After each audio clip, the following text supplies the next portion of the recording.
Hey gang, welcome to Inverted Pursuits Laboratory, where today we are actually starting a new project.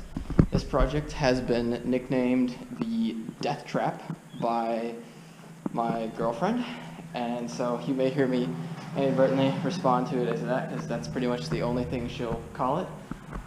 But I call this Project Galadrigal, but it's not very much right now. Currently, it's just a suspension.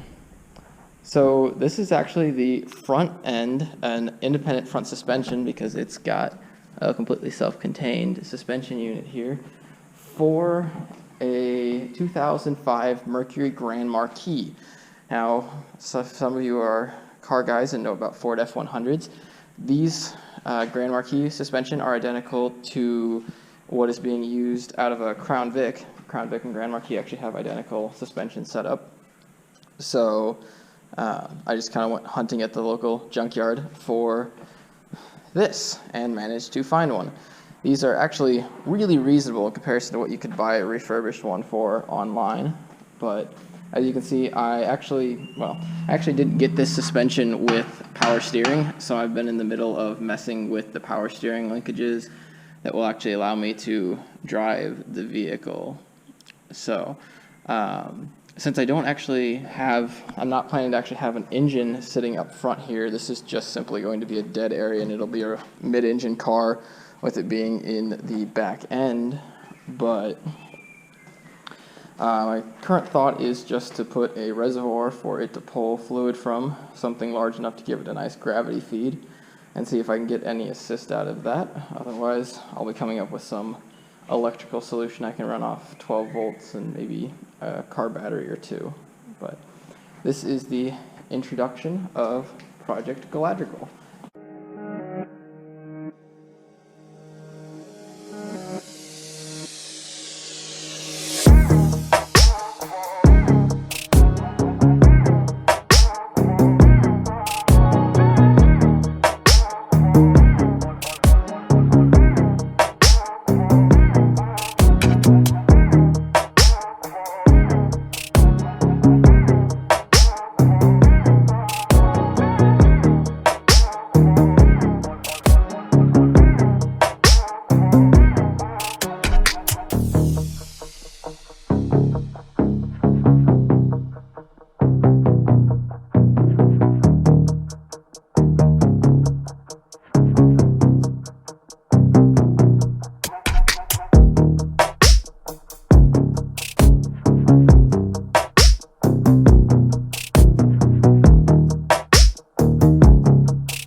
T-shirt, probably not the best method for cleaning this, but it looks so much better.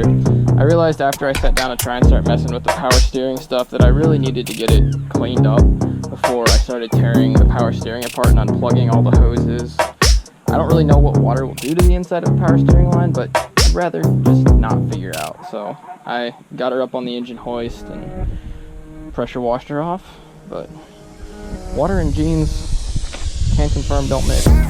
But she's looking really nice, a lot better than I thought. I was surprised to see that there was a 2 actually drawn on here with permanent marker, but I'll leave her out here to dry in the evening sun, and we'll pick back up work on this later. We added some new goodies to what is going to be used on Project Galadrigal. This is a brake booster. So I've got, well, brake fluid all over the floor now, but I've got some brakes for the vehicle. I also have a clutch, so I'll actually have a way to control. Oh, there goes more brake fluid on the floor. That's not what I wanted. Okay, stay. So I'll have a clutch now, so I can actually shift the vehicle. I have a horn, that's going to turn out to be really handy. I also have a brake pedal and gas pedal assembly from a 2000 something, don't really know what year, didn't really check, Chevy Cobalt. Actually, all these parts are out of a Chevy Cobalt, but better go get something to clean that up real quick. But Chevy Cobalt is actually a really versatile car. It was built very modularly, which lends itself really well for either kit car modification or custom builds like what we're doing here.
Alright, well that wraps us up for this first video of Project Galadrigal. So I still left the calipers off since I'm going to be taking the rotors off anyway, needing new rotors. But in the next video we'll actually get to welding the frame up and hopefully mounting the sway bar.